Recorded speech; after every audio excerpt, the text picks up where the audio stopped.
Talk Art. I'm Sally Rain, and I will be your host as we delve into the world of the artist and the art that's all around us.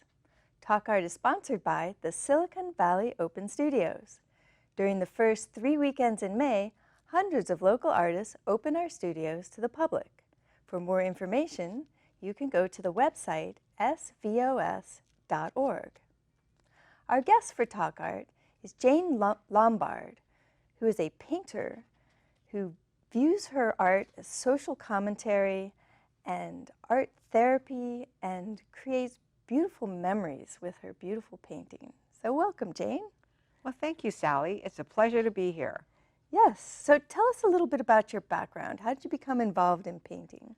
Oh, goodness. I, like many other artists, probably, I think it's genetic because I was painting. I was doodling as a kid and painting at a very young age, but it was not encouraged when I was young. My parents were immigrants, refugees from the Second World War, so they said, oh, you got to go and get a job. Right. So I didn't get into painting until after graduate school, and I had a long practice in medicine. And then my kids grew up, and then it was time for me to get back into it now that they could drive. Excellent. So what inspires you to paint now? Well, so many things. I think for me, painting has always been very therapeutic, and but it's also, it's very relaxing, and you get into that Zen moment where you're just like painting, and hours could go by. You don't have to eat, you don't have to, do anything. You're just in your zone. I paint because it's also a way of expression, and there are so many things in our world now that is, puzzling or, concerning, and it's another way to get my voice out. And I think painting makes you look at things closely, Right. and that's where the memory part comes in. Oh, so when you're painting a painting, do you start with an idea of it and create the painting, or do you see the image and then come up with the painting afterwards? How does it work for you? Well, actually both ways, because sometimes I think as a painter, you train your eye to observe, and you see little details, even yourself as a non-painter, when I was like really immersed in the science part, you would miss. And you see an image, and then you see like the little details that will bring up certain things, and there may be something very beautiful in it, and from that image you can start incorporating other memories, and it's sort of layers of not just paint but feelings and memories. So it works both ways. Well, excellent. So we have some images that you brought, and we'll take a look at some of your social commentary images. So let's take a look at those now. Okay. Well, this painting I did a little over a year ago, and the title is Neighbors, and everybody knows this. I was like, oh yeah, is that shoreline on Mountain View? It's that little road that parallels Alma Street, where all the RVs are. And I know we have a lot of homeless people, but our homeless people are kind of different. They're really houseless, because these are people who have jobs, they have families, and you see the last RV is like, the guy's a gardener. So these are the people who service us, but they can't afford to live here. So this is my sentiment on the housing issue, and we have to do something about this, because you can't have a community where there's just, a third of the people can't afford to live here. And so that's one painting. And this one is also same street, actually, and it was I did ask these people for their permission, and as you see, this is a family. They live in that little Jayco RV, and wow. Yeah, he's going off to work, and she's saying goodbye to him. Again, This is in Palo Alto area? This is, yeah, it's Mountain View, the border of Mountain View in Palo Alto. And my sister works for housing development in Portland, and most of the large cities where the homeless there have mental health or drug issues, but these are like normal people. Right. They have jobs. Yeah, and the rent is they have so jobs. high. They have families, and yeah, it's gotten to be a big issue now, because I think Mountain View was the only sanctuary city for the RVs. So there are a lot of them. I learned that from one of my friends who's a citizen here at Mountain View. There are a lot of RVs because there's no place else that allow them to park. So the title of this is Working Hard for a Living.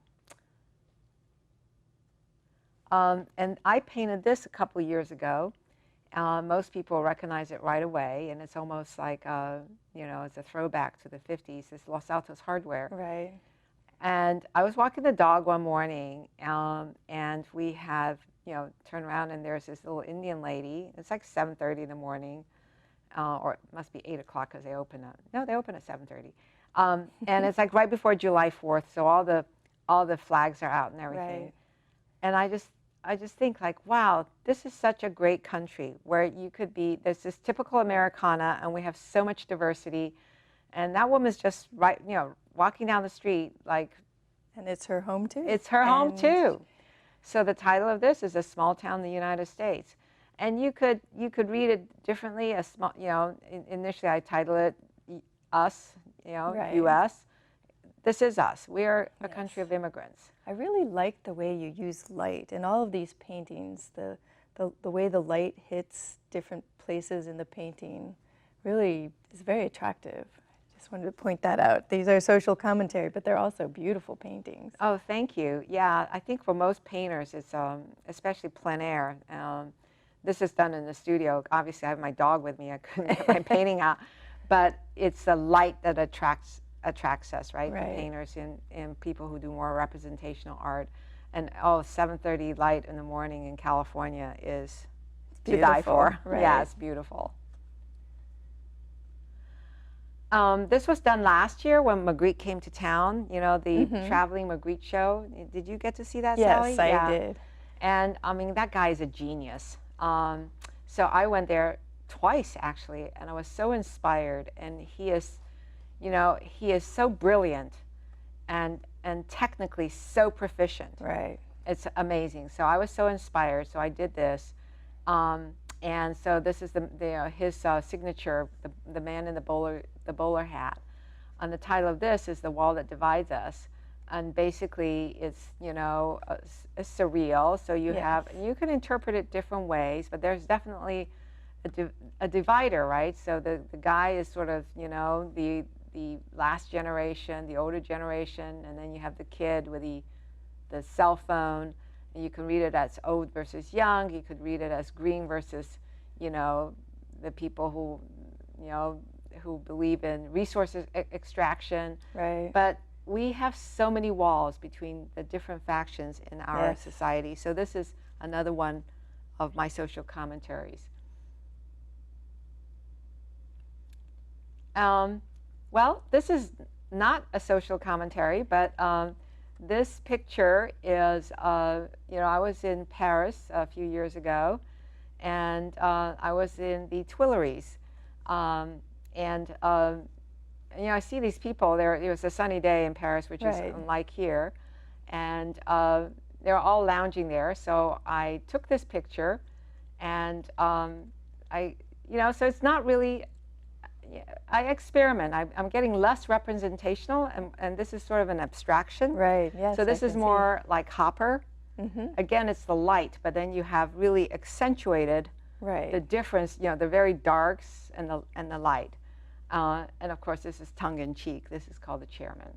And then I did this piece, and then somebody says, oh, you should do a sister piece. So the sister piece is right behind you. And you have a demonstration to show us how you put that together. So let's Yes, take a look do. at that now. So, and if you look closely at the pictures, there's one alley down the chestnut trees, and then it's the other alley. And what I did was I took a picture. Again, I was in Paris. I didn't have my paints with me. And then I'll just show you how, I'll walk you through my process of how I end up with an image.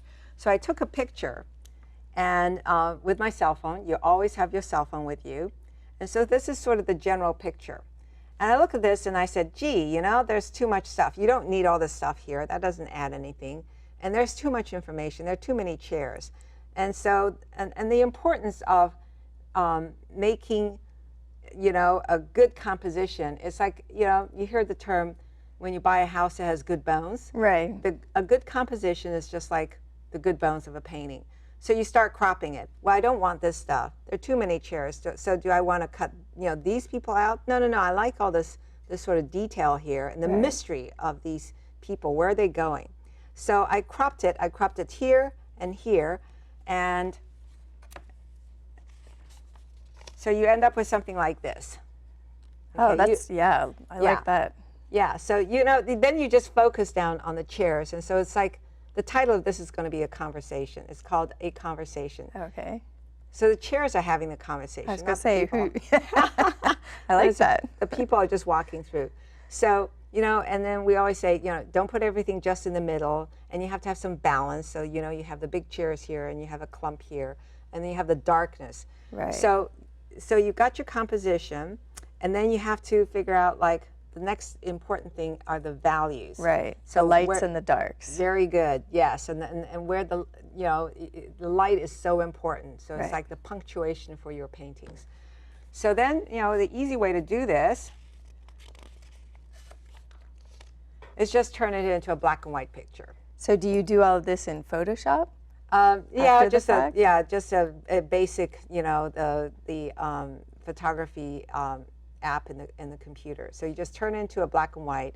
And I always have an issue with value because I confuse color with value. Oh. And there are certain things you can do, like wear red glasses and everything, but that's super nerdy, so I decided not to do that. So, you know, you do this, and then, but you could play with it. But at least you get your basic picture. You got your chairs in the right place, and now you need to put in your darks. And you know, I have a little trick, which is, I learned this at a workshop with a very good artist. You're only allowed 3 shades. 3 shades Three of shades gray. 3 dark? shades gray. Yeah, not 50. No. No, that would take way too long.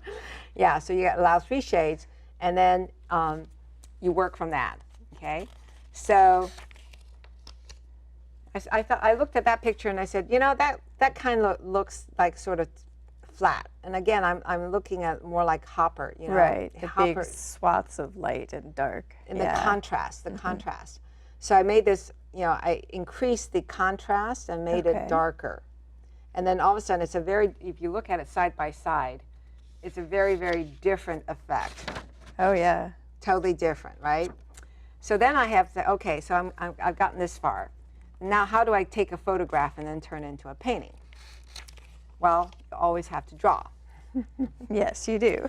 So this, you just put, you draw out the sketch, and I use charcoal. I just use willow charcoal. And you draw out the basic shapes, and then I'll show you how I did this, but you know, the charcoal runs when you paint over it, so you have soot in your paint. But you can fix it with medium, and I'll show you how I did that. And then also with the medium,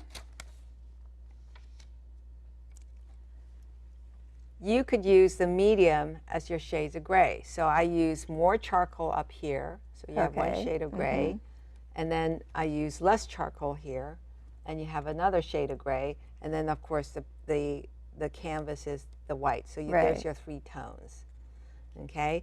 But then I looked at this and said, you know, it still looks flat. So what did you do? So this is what I did.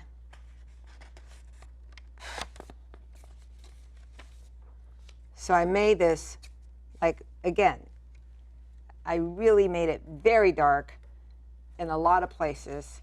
And so I increased the darkness in the chairs. So like here, that part really pops. Yeah, and then the dark, these, you know, so you have, and the chairs all of a sudden became very heavy. They didn't increase in size, and you look at the difference. Oh yeah, definitely could see the contrast. And it looks like you're looking through these, whereas those look more they're floating. nebulous. They're floating, right? Definitely. So and that's how I ended up with that painting over there. It's not quite finished yet, but you can see the transition. And Right. you know, and I have other pictures showing how that worked. But it's such a totally different effect when you just change the values. Well, let's take a look at how you do that. You brought your easel Yeah. and your charcoal. Let's take a look. So I did a little sketch in charcoal here, and I just want to show. See, if you take the brush and you start, you know, if you actually painted it, the charcoal comes off. You don't want that, okay? And the charcoal will also run into your paint, so it will make your paint look dirty.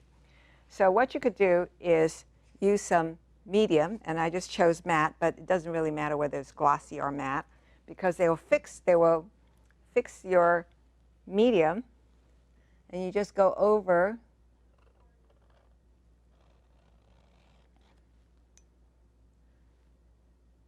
That's really cool. So are you spreading the charcoal too? Or are you just yeah, trying you're to spreading it and you're fixing it. And then you can, you know, you just do this. I won't bore you with the entire process because there's too many lines here. But then you let it dry, and then this actually fixes onto the canvas. Oh, and it doesn't mix with your paint. Right. Oh, okay. And then you can just paint you can layer on your acrylic over this. And if you're painting in oil, you could, you know, you could fix it also with linseed oil or, you know, another diluent. But the other thing that's just really neat about using these mediums, that's the fun thing about using acrylic, is you have all these things you could play with, all these chemicals. So maybe the chemistry, organic chemistry paid off. But see how you can actually start making this into shades? And you can, like, you know, I'm putting my chairs in here. And this way you can put in your values. And if you want this to be, and you finish this, and then you say, wow, I really think that, you know, now the chair looks like there's a light side, and, you know, it's getting, becoming more three-dimensional. But then you say, well, you know, I think that needs to be darker. You can go back with the charcoal and add some more pigment to it, or just blackness.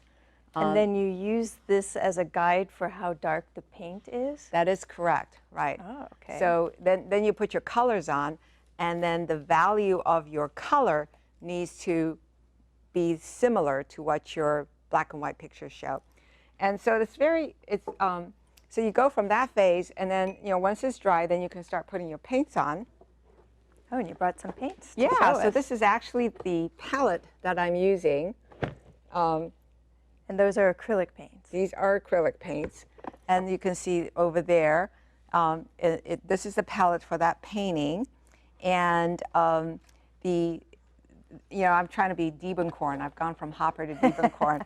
Add some color into the, you know, instead of just black and white. But if you look at the blue, you know, it still has the same effect of the shadows because of the value of the color. Yes, it does. Yeah. So you brought some other paintings as well, the ones that you've done from nature, and talk about art therapy and what you feel in your paintings. Let's take a look at some of those now. Oh, okay, great. So this is my first painting that you see. I did it when I was 15 years old, and I got a little kit from, you know, I don't know, it's like they used to have dime stores. I think with the inflation now they're dollar stores. But I did this, and I entered it in the county fair, and I won $100, so I was really happy. Oh, it's beautiful. And then that was the end of my career. For then, you know. For a while. It took a long sabbatical. And I hope I'm getting better. So then about, that was 15. This is when I was, oh, goodness gracious, 40-some years later. I started, you know, after medical school and practicing and raising some kids. I joined the California Art Club. And then I also took some workshops. So this is with a plein air group, and this is out of Tucson, and this is Catalina State Park. So one thing about painting, why is it therapeutic?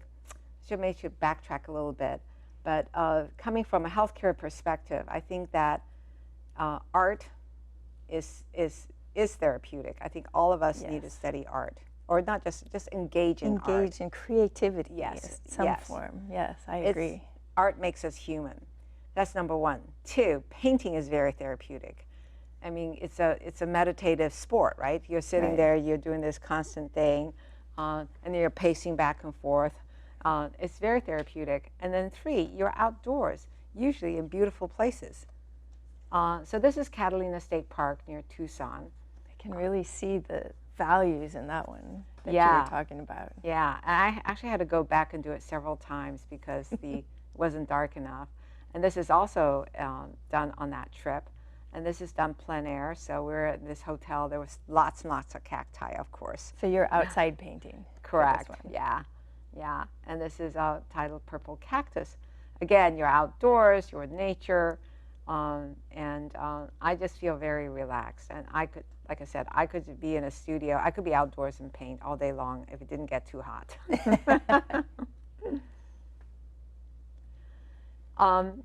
And of course, this is, it's the 100th anniversary of the Grand Canyon this year. Wow. Yeah. The national park, you mean? The Grand Canyon National Park. Yeah. This is the 100th birthday. So this was a trip I took 6 years ago with my best friend, and we were in that purple boat that between the yellow and the blue boat, and it flipped. So again, you're in a beautiful place, and this is a big painting. This is like 36 by 48. So it took a long time, and I think when I'm painting it, it also is therapeutic because you start remembering Right. where you were and the feelings that were associated with it, and it was just so beautiful. The Grand Canyon is yeah, the Native Americans think is sacred, and I can see why. But it's it's just like you're floating, and these beautiful canyons and other friends along the way. So I find, and this is another trip, I did the Grand Canyon twice, and I just finished this, and that's actually right behind me. This is Nankoweap. Nankoweap is that famous picture that all the photographers take, from the granaries.